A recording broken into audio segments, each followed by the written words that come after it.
Plan de trading. La construction d'un plan de trading représente l'aboutissement de l'intégralité du cours que vous avez suivi.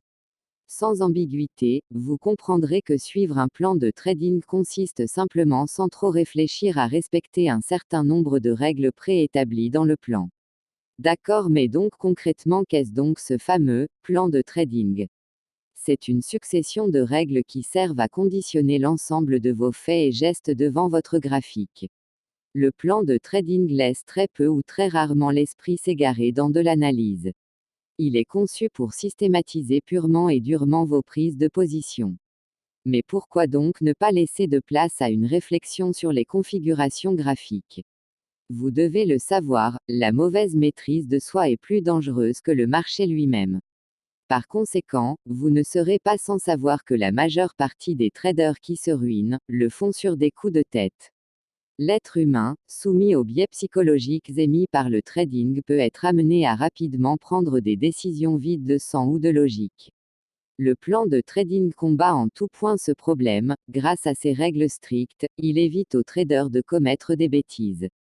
Par ailleurs, appliqué sur une longue période, il va habituer le trader à se conformer à des règles et lui permettre de prendre du recul sur les déviances remarquées. Nous allons maintenant apprendre à concevoir son propre plan de trading et surtout comment le tester. Et oui, un plan de trading n'est pas un miracle, il faut savoir s'il fonctionne. Tout d'abord, commençons par la conception. Il convient de respecter quelques étapes pour la création de la liste de règles.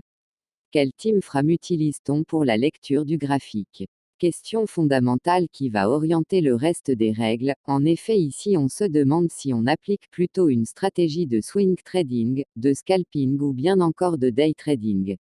Dans un plan de trading pour débutants, on préférera ne prendre qu'un seul timeframe. Cela en vue d'éviter des déviances aux règles causées par un champ d'action trop élargi. Quels outils pour définir la tendance? La base, c'est de savoir dans quelle direction le marché se dirige, en hausse, en baisse ou bien en range. Pour cela, il existe de nombreux outils, notamment des indicateurs de suivi de tendance comme par exemple les moyennes mobiles ou bien le parabolique. Par exemple, en choisissant la moyenne mobile, plusieurs critères sont envisageables, qui sont subjectifs à chacun. Le croisement de deux moyennes, la pente d'une moyenne ou bien encore la position relative des cours par rapport à une moyenne sont autant de critères qui vous permettent de juger de la tendance. Quelle manière de confirmer la tendance? C'est ici qu'il va falloir déployer toute son imagination pour dénicher un moyen qui nous permettra d'éviter les fausses tendances. Par exemple, si vous choisissez le croisement de moyennes mobiles pour définir la tendance, il peut être intéressant de regarder comment se comportent les oscillateurs. Si les moyennes viennent de croiser à la hausse mais que le RSI se trouve sous les 50, alors on peut considérer que la tendance haussière n'est pas encore assez marquée. Quand entrer? Il faut trouver un point d'entrée optimal pour maximiser ses gains et minimiser ses pertes. À titre d'exemple, vous pouvez tout autant entrer sur la cassure d'une droite de tendance, que le rebond des cours sur une moyenne mobile. La liste des possibilités n'a de limite que l'imagination. Qu'en sortir? Encore une fois, de nombreuses possibilités envisageables. L'idée de base est de laisser courir ses gains et de couper rapidement ses pertes, mais tout en restant logique, ne pas abuser de cette règle. Plusieurs exemples. Vous pouvez couper vos gains et vos pertes à des niveaux fixes. Vous pouvez couper vos gains sur un seuil fixe mais faire traîner le stop. Vous pouvez couper vos positions sur une information technique, exemple on coupe si RSI plus petit que 30. Vous pouvez couper partiellement vos positions. Quel risque? C'est peut être le point le plus important, un mauvais choix de risque peut faire sauter un compte. Le savant mélange entre exposition limitée et performance viable n'est pas aisé à déterminer. Il faut surtout adapter son risque à sa fréquence de trading, c'est donc lié au timeframe choisi.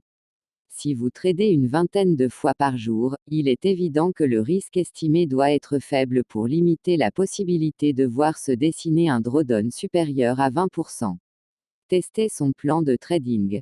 C'est ici que vous saurez si votre système est efficace ou non. Il convient aussi de faire attention à quelques détails déterminants durant le test. Le mieux, si votre plan est très mécanique, c'est d'automatiser la stratégie en créant un expert advisor et ainsi vous pourrez tester en quelques minutes votre stratégie sur plusieurs années et sans erreur. Néanmoins, si cela n'est pas possible, il faut backtester de manière discrétionnaire, c'est long, fastidieux et vous pouvez vous tromper facilement. Le backtest discrétionnaire consiste à regarder un graphique historique et à tester visuellement sa stratégie en travaillant comme si c'était du temps réel.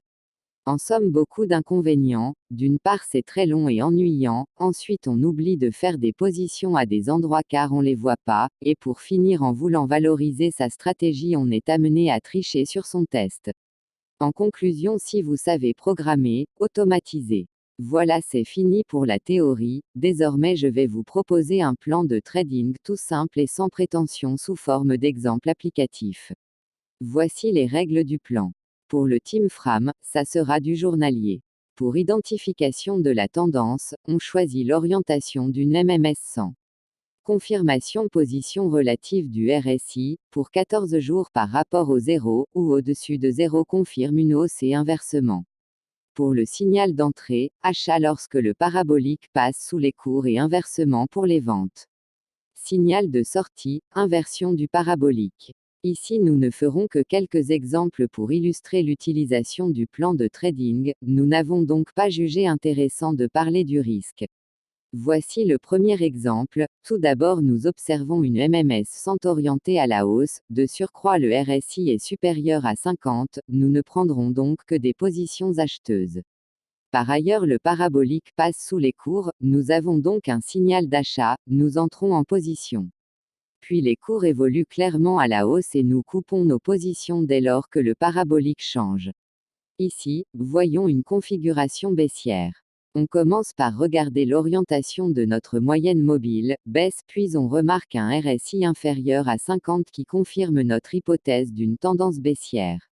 Ensuite apparaît notre signal baissier montré par un parabolique supérieur au cours. Notre trade se conclut par une belle position gagnante clôturée au prochain changement du parabolique.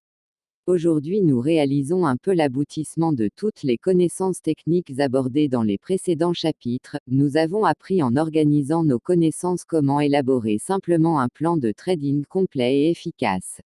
L'utilisation et la conception d'un plan de trading sera utile à tous et plus particulièrement aux traders qui éprouvent des difficultés psychologiques et cognitives dans ce domaine. L'idée d'un plan de trading est de bien réfléchir avant pour ne pas avoir à le faire pendant.